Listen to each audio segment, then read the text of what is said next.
Minister regrets telling Canadians that he's going to be judged by the prices at the grocery store. That's right. Because these prices are skyrocketing and it's only getting worse. Now, 1 in 10 people in Toronto are using a food bank, and even full-time job holders have to use one too. Instead of getting full carts at the grocery store, Canadians get to watch trending TikTok videos about making what they're calling poverty meals. That's out of ramen and hot dogs. So can the Prime Minister seriously say, with a straight face, that this is the standard that he wants Canadians to live under? The Honourable Secretary of State for Children and Youth.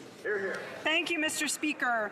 While the Prime Minister is delivering for Canadians, let's take a moment to reflect on the hypocrisy of the members opposite in this House. They voted against meals for children at school. They voted against $800 worth of savings for families through the school food program. They voted against dental care for seniors and for children.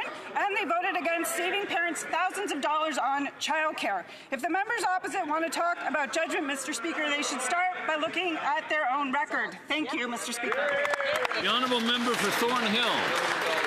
Is that after a decade in power, Let Ottawa Feed Your Kids, they've already admitted their failure after 10 years. Let me put it in context, though, for that minister. The number of people using a food bank in Toronto alone could fill the Rogers Centre 8 times every single month. And with the average grocery bill set to rise by $1,000 next year, the government's $11 a year tax cut to those who need it most isn't going to cut it. So no, we will not vote for it. Instead of giving crumbs back to Canadians, why don't they cut the taxes off of food and let Canadians have a meal at home? The Honourable Secretary of State. Mr. Speaker, for starters, there is no tax on food. That's right. We can start there. Canadian families with children under 6 are receiving up to $8,000 a year tax-free per child. This is a program that is tagged to inflation to meet and keep up with the cost of living. Members opposite, year after year, vote against investments like the Canada Child Benefit. It is shameful. Thank you, Mr. Speaker. The Honourable Member for Lethbridge. Canadians aren't asking for more government programs. They're just asking for the dignity and respect of being able to provide for themselves and their families.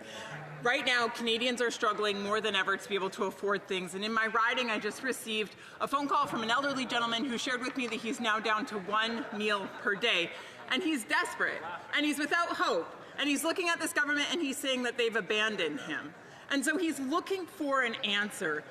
Will the Liberals simply repeat their tired talking points about big government programs and the food school program, or will they actually provide a real solution to Canadians? The Honourable Minister of Jobs and Families. Well, if you listen to the Conservatives over there, Mr. Speaker, there is no solution. The solution is sink or swim. If you can't afford to feed your family, oh well, too bad. The state's not there to take care of you. But here in Canada, we've always believed in taking care of each other. It's why we're known for our universal health care system around the world. And Mr. Speaker, we've built on that. We make sure that we take care of people who need food. We make sure that families who need extra help get the Canada Child Benefit. We make sure that if you're working poor, you get a working income tax benefit. Because why, Mr. Speaker? We believe that Canada is stronger when it includes all of us. The Honourable Member for Lethbridge. Again, Canadians are not asking for more government programs or to be spoken to in the manner that that minister just did. They are simply asking to be respected and empowered to be able to provide for themselves. And one of the best ways that this government can do that is by taking unnecessary taxes off of food. According to the latest report, food prices next year are going to go up by about $1,000 more per family. $1,000. There's a woman in my riding who recently reached out to me. She has 4 kids, and she relies on the food bank. She feels desperate and without hope. She just wants the dignity of being able to provide for her kids. Well, the Liberals here. The Honourable Minister of Environment and Climate Change. Speaker, I think that you've heard it from this side, and we will keep on saying it. We are there to support Canadians, and you hear about the many programs that they voted against that we are putting in place to support Canadians. But if we're going to rely on that food report, also should look at what it said about, for example, the price of beef, which says Nearly a decade of drought in the leading beef-producing area of Canada has resulted in the smallest number of cattle since the late 1980s. Reduced supply and consistent demand creates upward pressure. The cost of food is going up because of climate change. There is no tax on food, but we will be there to provide the programs to help Canadians. The honourable member for York Durham. Here's a resident they're not supporting, Mr. Speaker. He wrote to me and said, quote, "I have lived in the same neighborhood for more than a decade, and almost every essential cost of living has increased dramatically. He had the receipts for his groceries from $200 a month to $600 a month.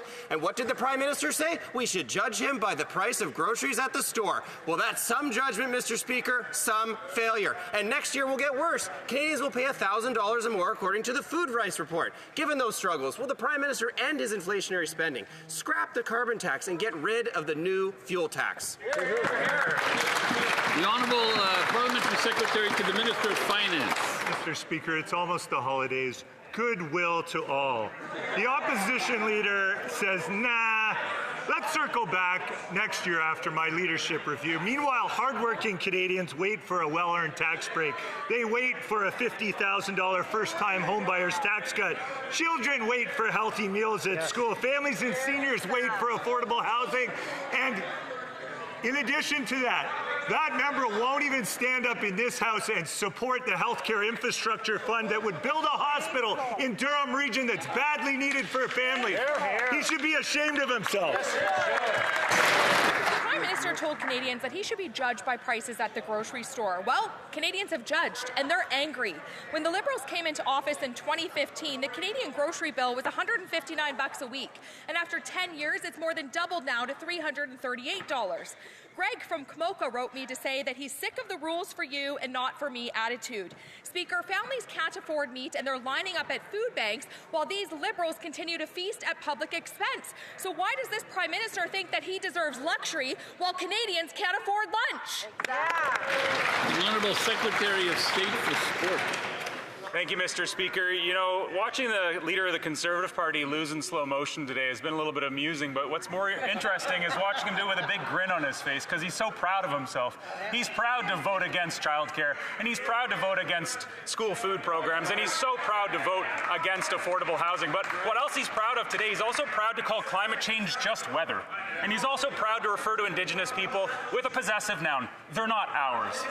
Mr. Speaker, he seems very proud of himself, but you know what Canadians are proud of? They're proud of our institutions. They're proud of programs that support them, and they're proud of this side, on this government. We're supporting them. The Honourable Member for Middlesex, London. Are starving, and this member is making fun of things, and I say the Liberals should all be judged by the prices at the grocery store. Bad Liberal policies are what's driving up the cost of food by $1,000 next year. Caitlin from Thames Centre says the government is driving us into systemic destruction at the cost of food, fuel, and groceries soar.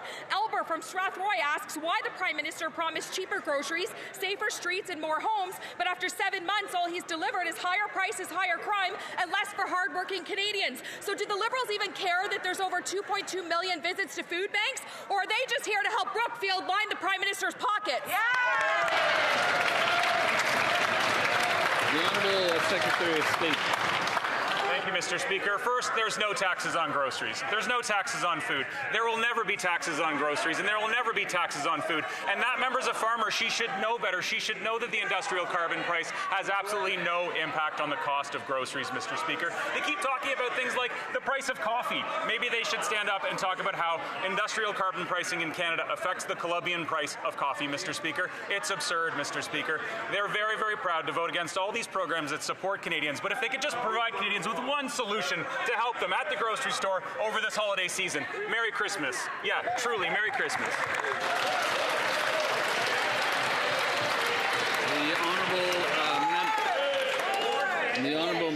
The Honourable Member for Saskatoon South. Well, thank you, Mr. Speaker. The Prime Minister told Canadians he should be judged by prices at the grocery store. Guess what, Mr. Speaker? I have a better idea. Come to my food bank. 23,000 visits a month at the Saskatoon Food Bank. And better yet, we have a resurgence of scurvy in northern Saskatchewan. The Canadian Food Price Report confirms additional $1,000 will be needed next year to feed a family of 4. So is the Prime Minister ready to remove the industrial carbon?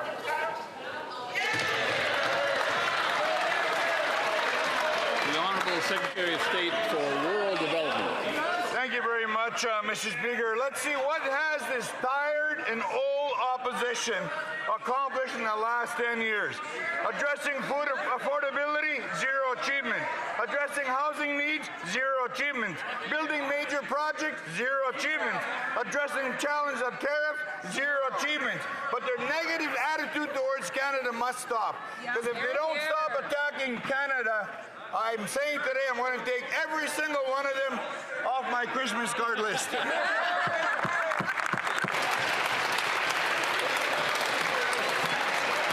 Mr. Speaker, this Prime Minister told Canadians he should be judged by prices at the grocery store. Well, 8 months later, those prices have skyrocketed.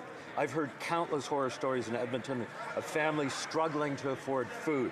I've even heard of single moms selling their furniture online to pay for rent and groceries. Just this week, Miranda from North Edmonton told me, I honestly don't know how people are getting by. It's heat or eat. When will these Liberals cut their inflationary spending and gas the industrial carbon tax so Canadians can afford to eat? The Honourable Secretary of State for Seniors. 2025 winds down and we're reviewing our Spotify Wrapped. Let's look at the Conservatives' 2025 Wrapped.